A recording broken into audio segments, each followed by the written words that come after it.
I had discussed about insulin and islet of Langerhans. Today's topic is thyroid gland and its related hormones. So welcome back to online lecture during this COVID-19 lockdown period. Once again I am taking another hormone, and that hormone is related to secretion, better to say, secretion of thyroid gland. But thyroid gland can't work properly if there is deficiency of one very important element, and the element is iodine.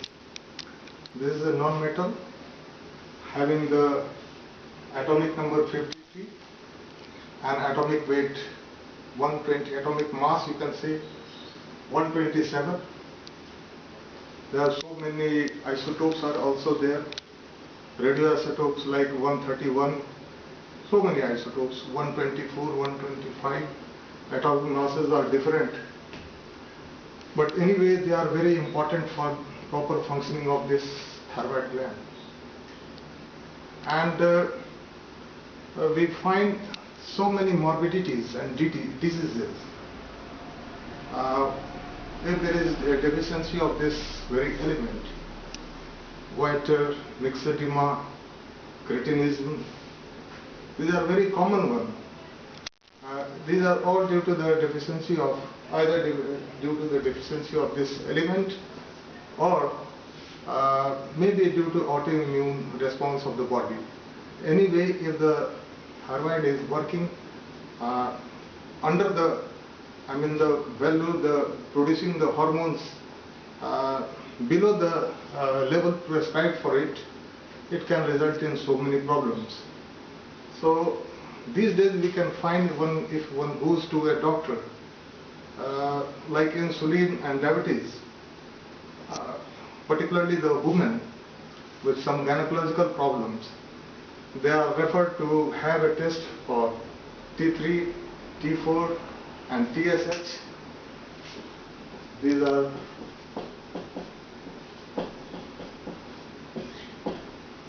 These hormones are referred to be checked up whether their values are in the normal range or less or more, whatever the case may be. You can also find puffiness on the face, laziness, lack of energy, low metabolic rate,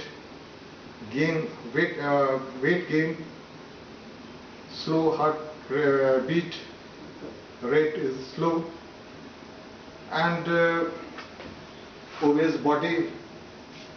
These things are happening with the hyposecretion of this gland. They also feel a bit more sensitive to cold. They can't tolerate cold because the metabolic rate is low. And particularly, I was telling about one thing, that is 13 child is born having low IQ, mentally and physically retarded. So many things are associated with this gland. So this should be taken with very seriously, and we should give more significance and pay attention towards keeping this hormone working well. And for this, very is not asking you for too much money, this iodine. If it is deficient in your diet, somehow the sources are deficient, the food you are taking, the area in which you are living, geographical area such as sub-Himalayan zones of India, of Bihar and Assam, even Alps and Andes, all over the world people may suffer from this one due to deficiency of iodine. Because the soil is having very less amount or deficient in iodine, we are not getting food in terms of vegetables or other sources, and so the body is not getting required amount of iodine. So it can result in so many morbidities and diseases. So what is the value of iodine in the earth? So you can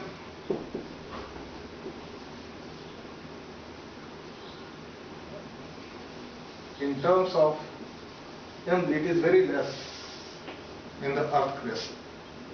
Earth crust is having only 0.4 mg to 20 mg, but this is the case of earth or soil where we are getting this amount. But as far as the sea products are concerned, say seaweeds or fishes like cod and tuna, there are so many fishes are there. Sea products, sea sources are very good source of iodine, and there you can find a very high amount, right this 80 mg to, you can say,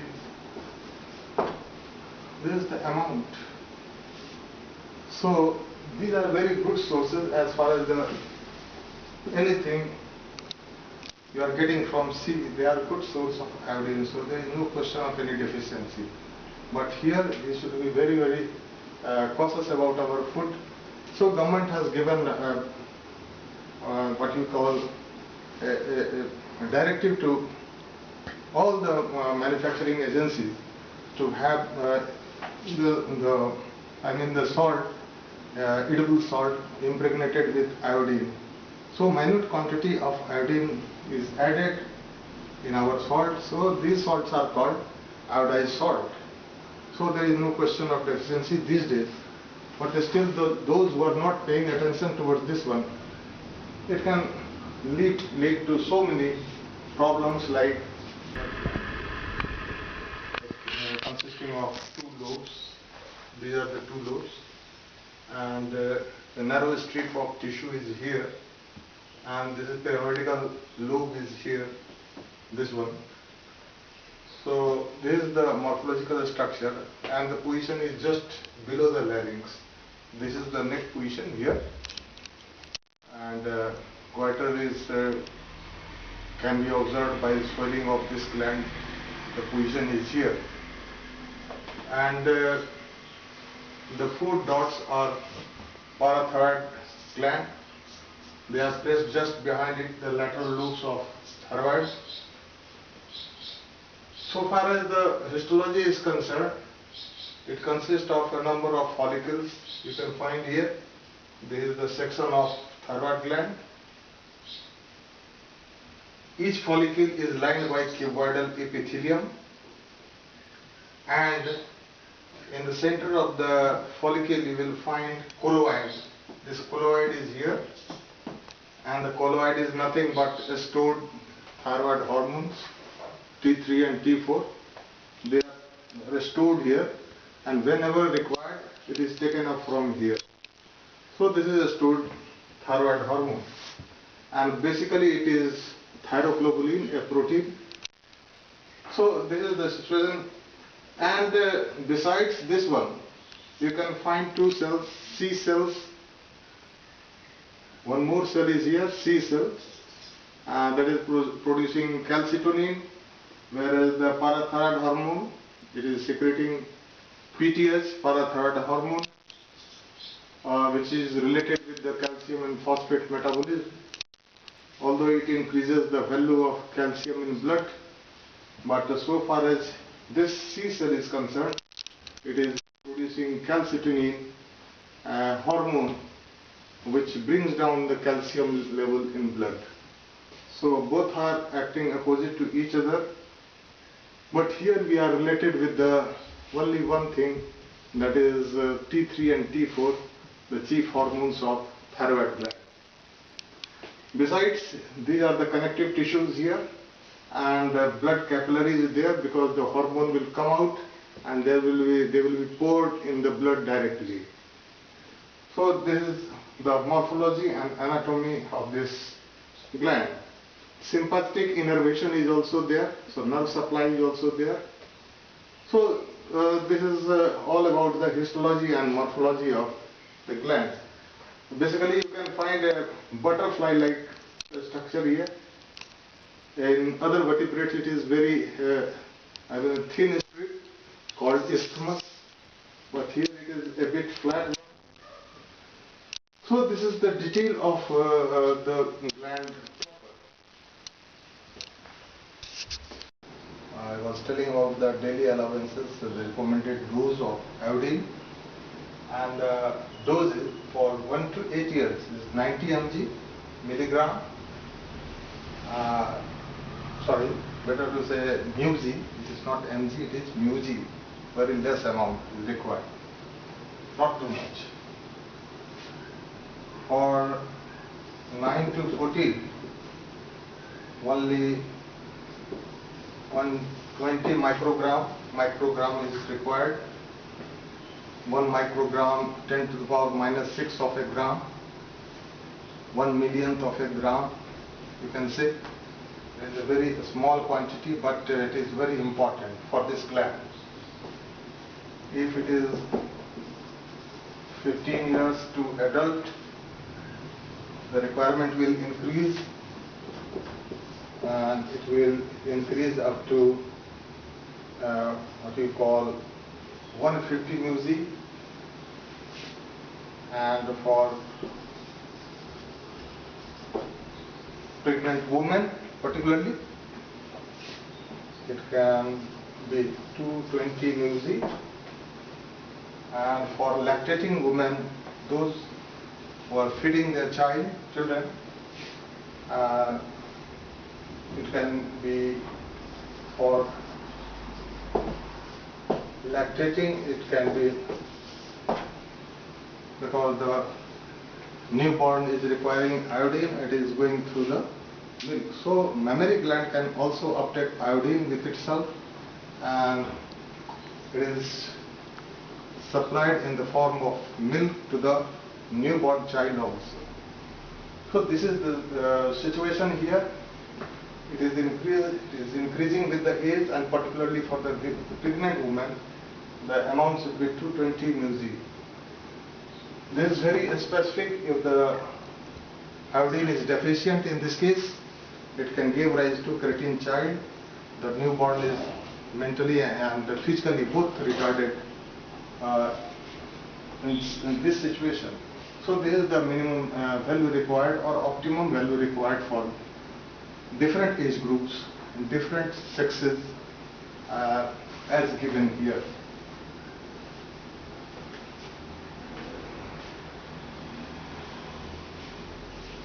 Not only this,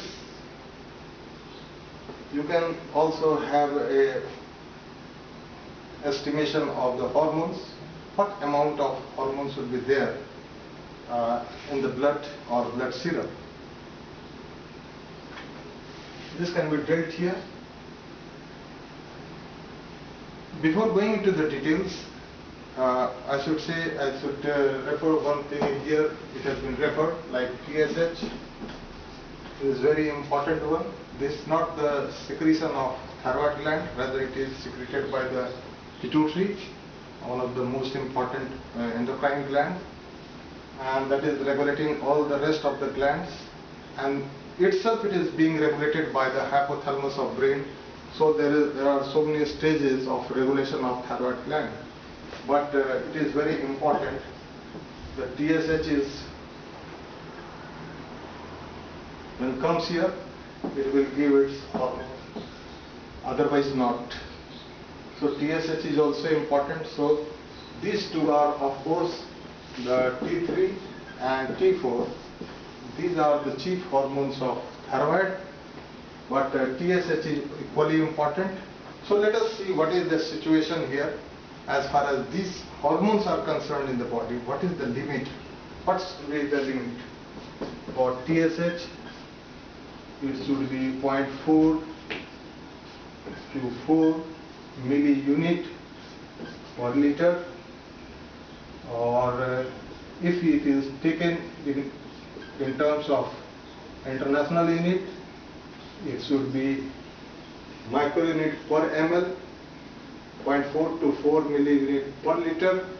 If it is, the unit is micro international unit, then it will be microliter per ml. It is not liter, but here it is ml. T3 is the most important and most potent hormone of thyroid. its value is you can say 80 Ng to 200 nanogram. So T3 is 80 to 200 nanogram Ng per deciliter. 80 to 200, this is the limit of T3, the most potent thyroid hormone. So far as T4 is concerned, another hormone, its value should be 4.5 to 12.5 Ng per deciliter. So these are the ranges, reference range. So this one is colloid, is the most important one here in the center of the follicle. So this is actually the storage of thyroid hormones, that is T3 and T4. They are stored here in the form of colloid. So what is colloid is a very, very pertinent question to be asked to anybody. What is colloid? So colloid is nothing. Colloid is a type of protein called as thyroglobulin. Thyroglobulin, abbreviation may be TJ like thing. And any protein is composed of amino acid. So it is also composed of amino acid, but it is having two subunits.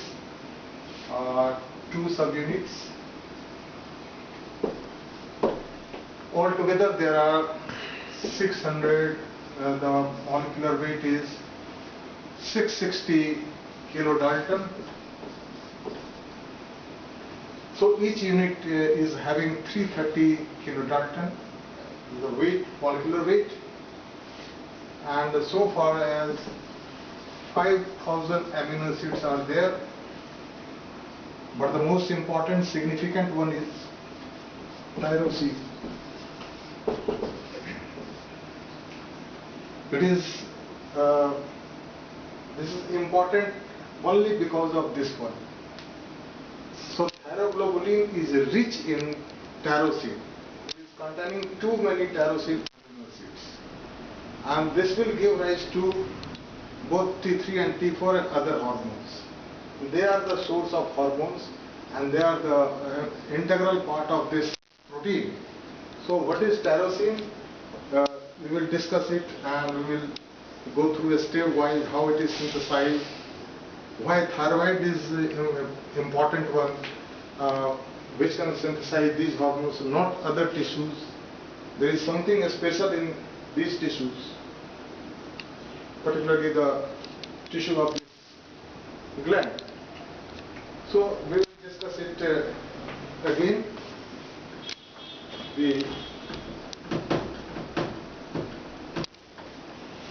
I want to show you the structure of tyrosine.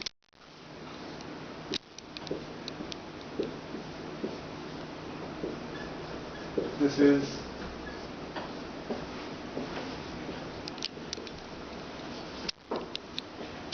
one is tyrosine, one of the amino acids containing aromatic side chain. This one is aromatic side chain containing benzene ring structure here. So this will give rise to what you call T3 and T4. But it is not a one-step process. We will have to go through so many steps, because iodine has to be added here, and they will be added here at position 3 and 5. So when we will, the significance of iodine now is coming up. Iodine will be added here, and coupling will take place. So many steps are there. We will start now the press. The first one is trapping of iodine. Iodine will be trapped by this tissue. Second is the oxidation. and better to say iodide, I minus. This is not elemental iodine. The iodine we are taking, it is in the form of iodide, so it is iodide, better to say iodide. And then oxidation of I minus, and the third one is the organification.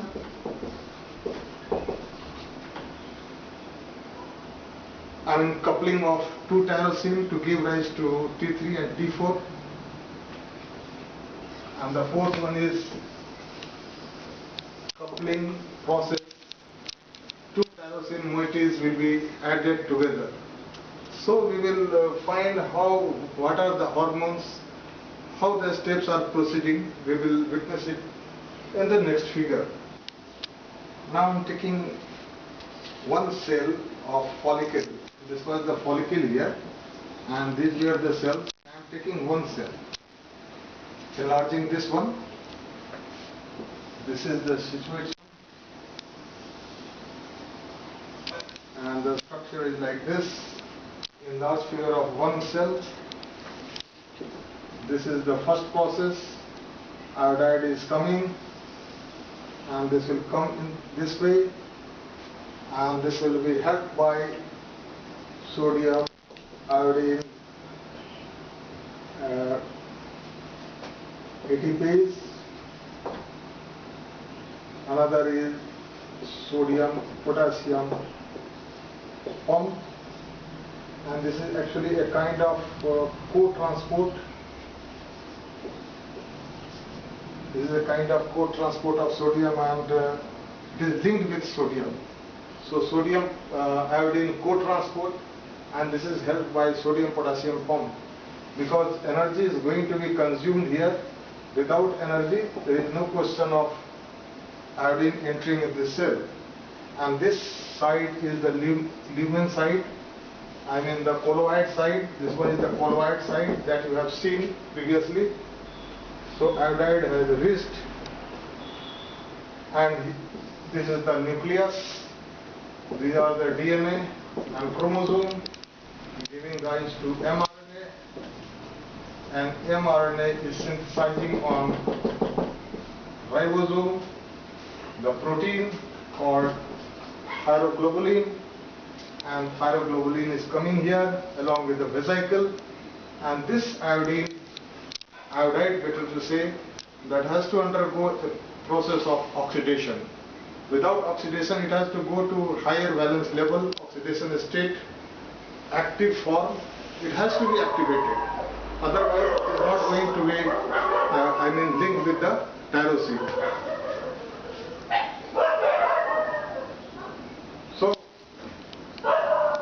So this will be helped by everything. It is being governed, being directed by this hormone called TSH, and TSH is working through cyclic AMP, and cyclic AMP is derived from ATP with the help of this one, and this will promote all the actions are being controlled by this one.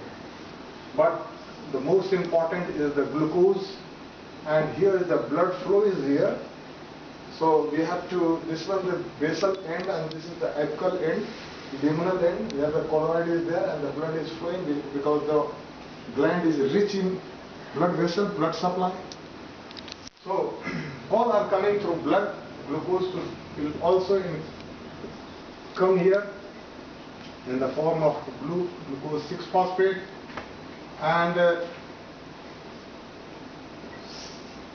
6-phosphogluconate or ribulose 5-phosphate.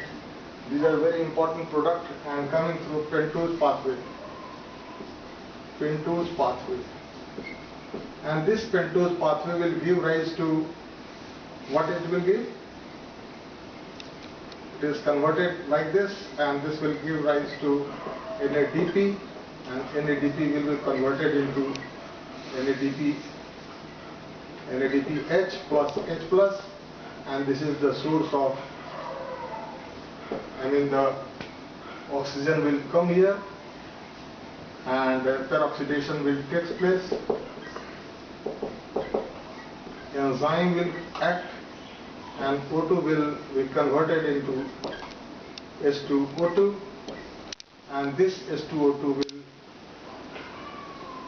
oxidize this iodine with the help of enzyme known as peroxidase. This is very vital. This is not found anywhere else. Unless it is oxidized, it cannot combine with thyroglobulin, the protein containing tyrosine. So, unless it is oxidized, it can't couple with or added to tyrosine. So, thyroglobulin containing tyrosine and iodine both are coming together at this luminal end, luminal phase, and TGI will be here containing iodine, and you can find so many tyrosine, monoiodotyrosine, diiodotyrosine,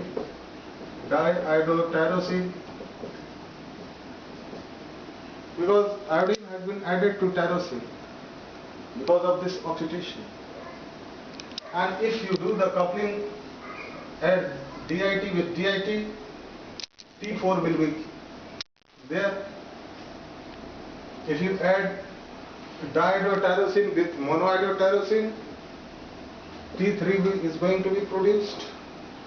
So it is laden with MIT, DIT, tyrosine, all are happening here. This is the major molecule, colloid one, containing all types of things, coupled, free, MIT, DIT.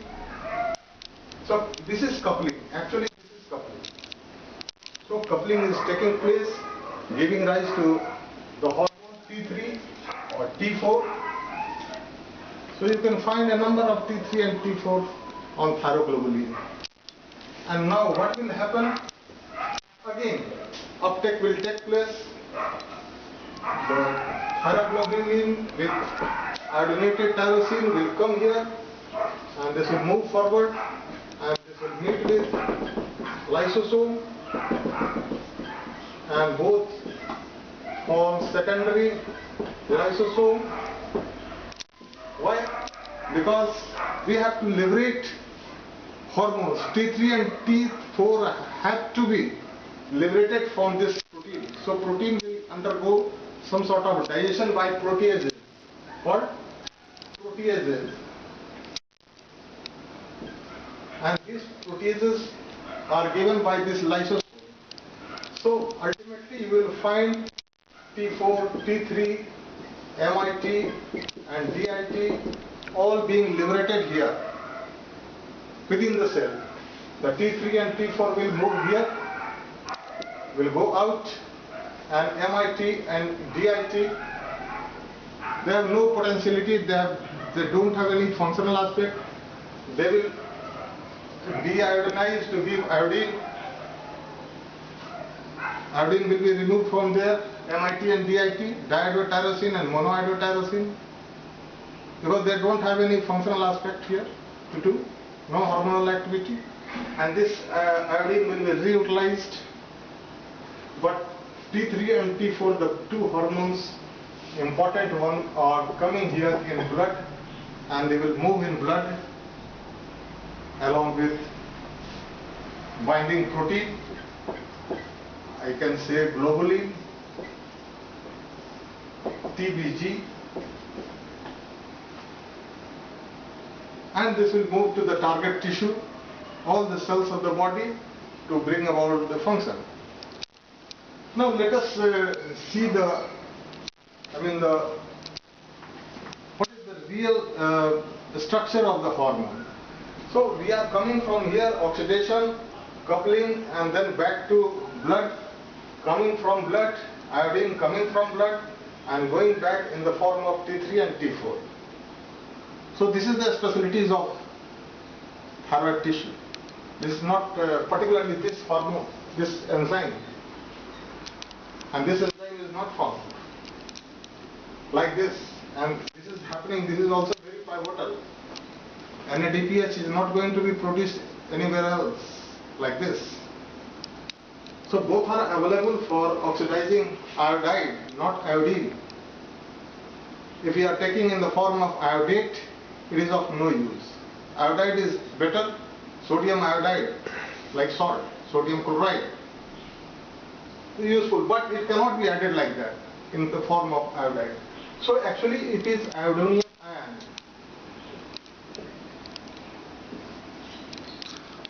The oxidized state is iodonium, and iodonium is something like this. It has one positive charge here. It is I something like this, lone pair of electron. So it is positively charged here. I minus, now I plus. So it is more reactive. It can be easily added to the tyrosine. Now I am giving the structure of MIT, DIT, monoiodotyrosine, diiodotyrosine, T3 and T4. How iodine is attached. Just go through these steps. This is basically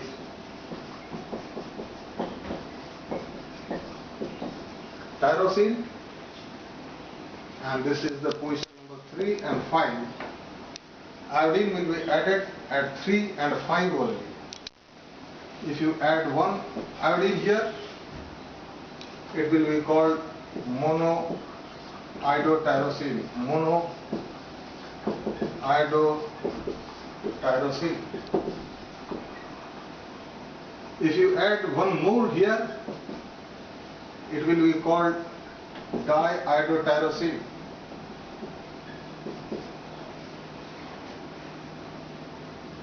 So two things are there. One is MIT and another is DIT, diiodotyrosine. They are not hormones actually, but they will give rise to hormones. Now see what happens. If DIT plus DIT will give rise to T4. This is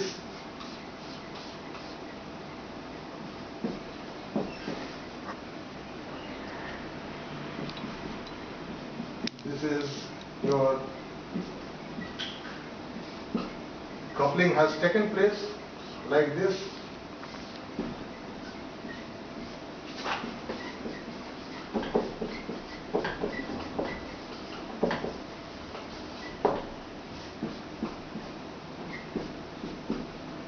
This is also DIT, this is 2-DIT.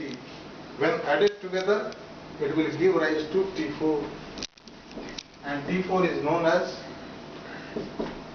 3,5 tetrahydro, not tyrosine but thyronine. Tetrahydrothyronine, not tyrosine, thyronine.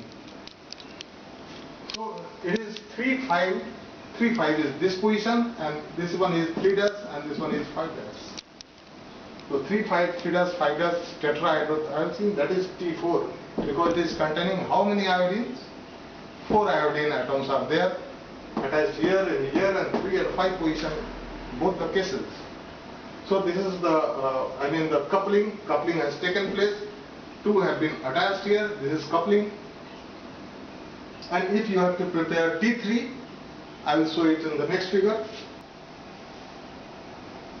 So far as T3 is concerned, T3 triiodothyronine, triiodo, 3,5, 3', 3,5, 3' triiodothyronine, and the structure is like this.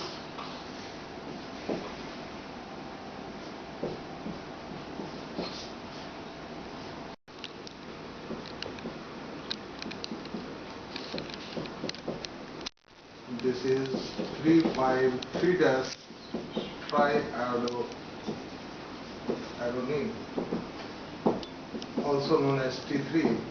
It is more potent than 3 to 4 times more potent than T4. this T3. So when T4 loses one of the iodine atoms, it can be converted into T3, and that happens in the peripheral tissue. So it is working through T3 actually. If I reverse the things here like this, if I put here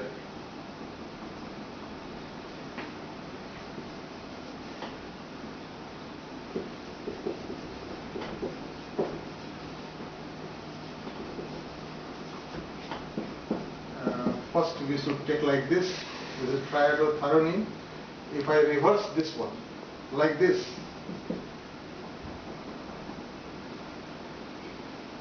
will be 3 dash, I mean the 3 dash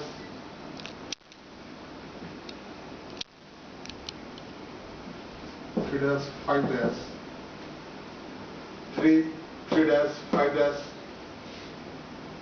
and this one is reverse. This is reverse T3.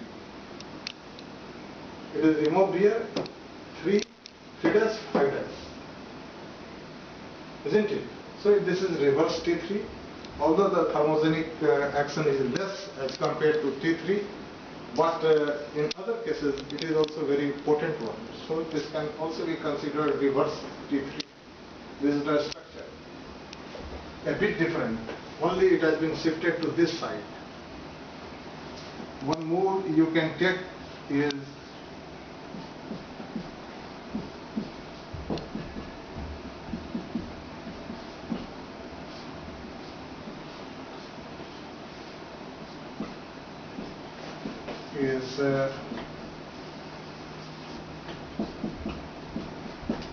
this is tetraiodothyroacetic acid.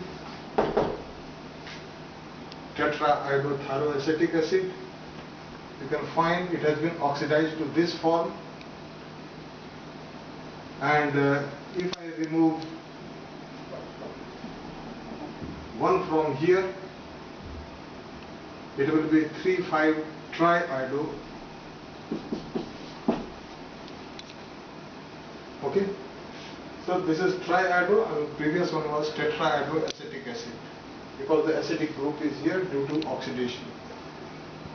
So altogether we have seen 4 or 5 hormones coming out from thyroid. If I go through the potency of triiodoacetic acid and tetraiodothyroacetic acid, tetraiodothyroacetic acid, tetraiodothyroacetic acid, we will find it is 300:100:21:11. This is the potentiality. So scenario is like this. We can have a number of iodinated tyrosine product like T3, T4, thyroacetic acid, reverse T3, things are there. But the coupling we can show by a separate figure as far as the coupling is concerned. So we will check the steps involved in coupling of 2 MIT or 2 DIT and MIT, 2 DIT, 1 MIT and 1 DIT, like this. So this is a simple explanation. This is thyroglobulin colloid, and suppose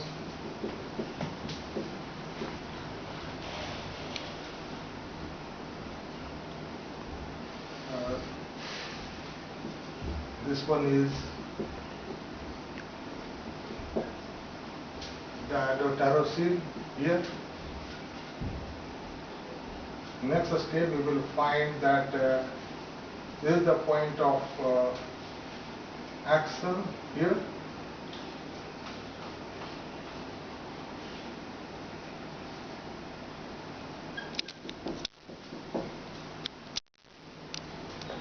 So next one we will find here, and one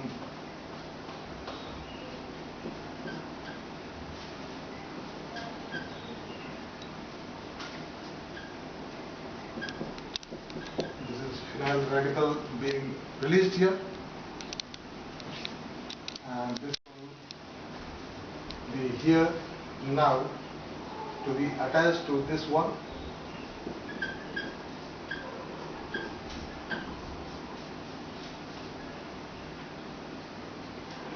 One waiting for it. This will come here, this will be a point of action here, and finally we will find that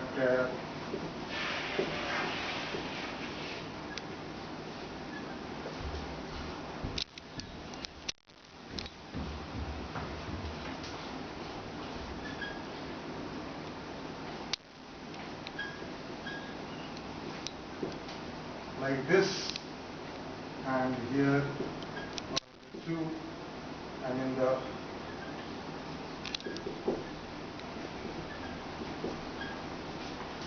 this is the scenario. This is T4. So T4 has been synthesized by this coupling reaction, that is 3,5,3-5' tetrahydrothyrronine. T4, the most, all of you are conversant with this term T3 and T4. So T3 has been synthesized in this manner, this coupling has taken place. So now let us go through and in a brief fashion we will see what are the diseases associated with it. So thyroid related diseases will be dealt in this session. What are the diseases? So it can be divided into two sections. One is hypothyroidism and another is hyperthyroidism. One, due to the decrease in thyroxine level, the hormones produced by thyroxine and T3, T4, the main hormones of thyroid, whether it is down below the value prescribed for it or it is above. If it is lower than the value prescribed, the reference range, then it is called hypothyroidism. And if the value is above the range, the T3, T4 value, it is called hyper. Hyper means more, hypo means below. So how we can adjust, how we can ascertain whether it is hypo condition or hyper condition? For this, it is better to have an estimation of T4 and TSH. The value has already been given during the course of my lecture. So you have to watch two things. What is the blood report? What is the level of TSH and T4 in the blood? If TSH increases and T4 decreases, the value has been given, then this is the sign of hypothyroidism. Hormone is less, but the factor which is stimulating the release of hormone, that is TSH, it is very high, say about 10. The prescribed value is 4 and it has gone up to 10. So high TSH and low T4 is the indicator of hypothyroidism. And just reverse, when we go through this hyper, here the TSH is less and T4 is very high. Hyper means much more beyond the value of the range, the maximum range.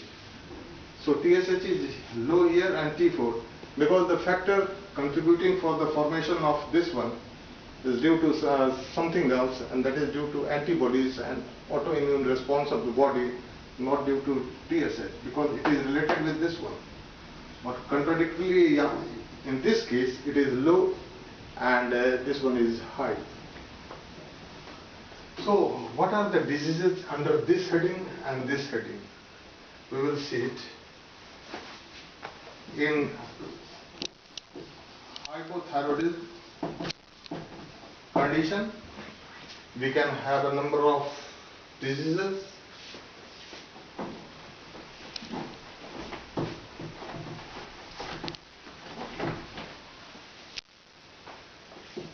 Let us continue from here. One is goiter, that is simple goiter, sometimes also called endemic,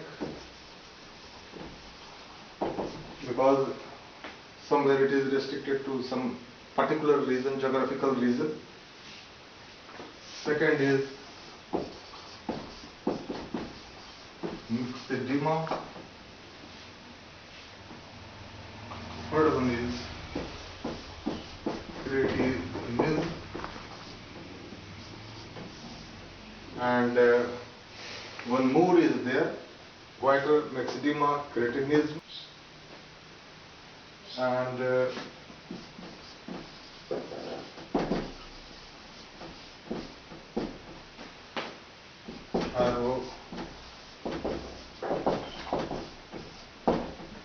this is also there. So in all conditions, the thyroxine is low. This is due to the iodine deficiency. This one is also due to iodine deficiency, maybe due to autoimmune response. And this one is congenital, I mean the problem in thyroid level. The hormones are not up to the mark.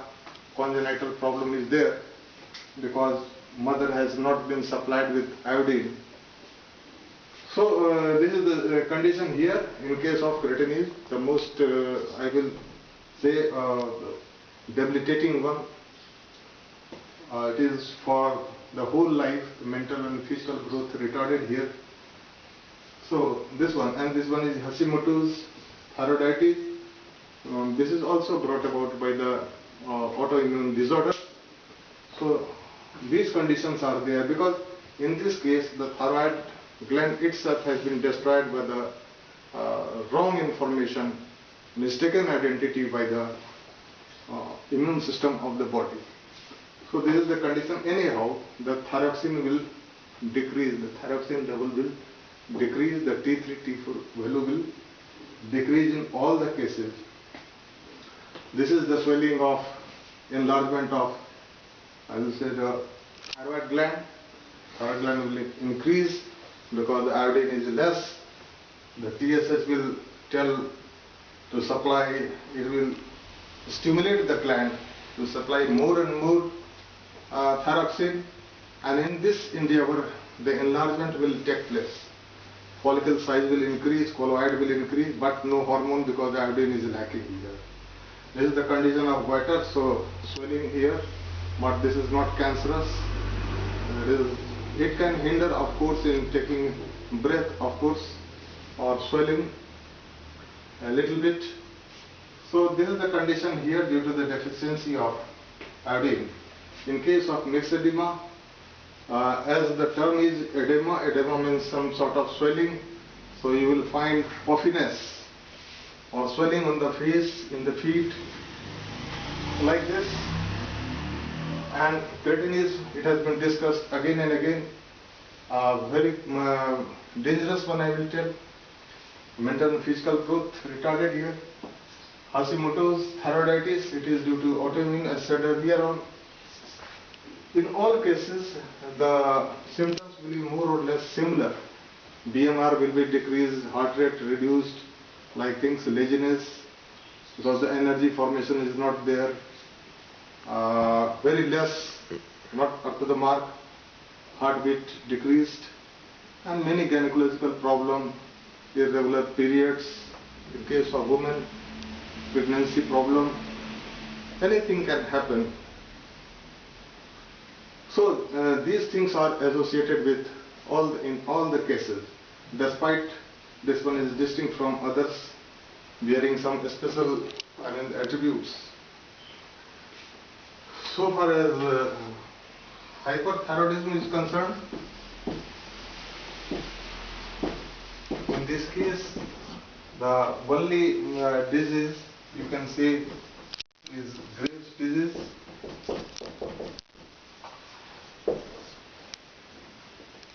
Also,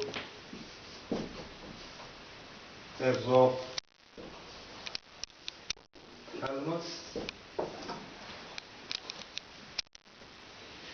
This is the Graves' disease.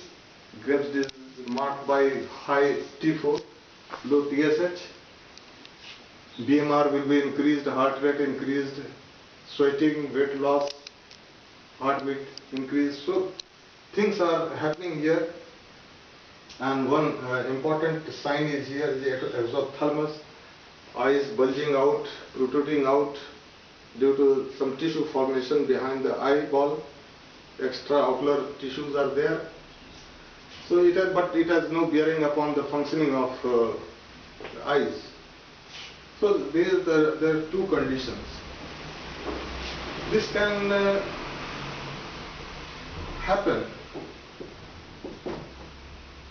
The causative factors other than iodine may be radioactive iodine 131 therapy to the mother or anybody else undergoing treatment of thyroid. They can lose thyroid gland, and not only, suppose mother is undergoing the treatment of this radioactive iodine, so child will naturally, the fetus will have effect of this one. So congenital failure of thyroid may take place due to this one. Surgery is also there. If somebody has undergone surgery of thyroid, they can lose some part of it. Radiation, X-ray and other radioactive rays are also involved. If they are exposed to those radiation, it can bring about the activity or the structure of thyroid gland. So altogether, these are the important and common diseases associated with thyroid gland. At the end, what we find? We find that iodine is very pivotal. Without iodine, there is no going to be synthesis of any of the hormones. Number two, if there is autoimmune response, there will be no synthesis of hormone. Either the thyroid gland will be damaged itself, or there will be over-secretion. Both are possible. Sometimes what happens, the antibody behaves like TSH, and that gives rise to overproduction of T3 and T4, exciting the thyroid gland all the time. So autoimmune response can bring about both hyposecretion and hypersecretion. In hypersecretion case, it is Graves' disease. And hyposecretion, so many things I have discussed previously, like creatinine is the most particular one, in which we can find both the things are retarded, physical and mental growth. So it will be a kind of load on the society, on the family, but just by sheer mistake, not taking proper iodine. So these things are very significant, and by this lecture I just want to convey you all the things, very trivial things. Every day we are doing the same things. We are buying the salt, but it must be iodized salt. That's all today. We will discuss something different, something new in the next class.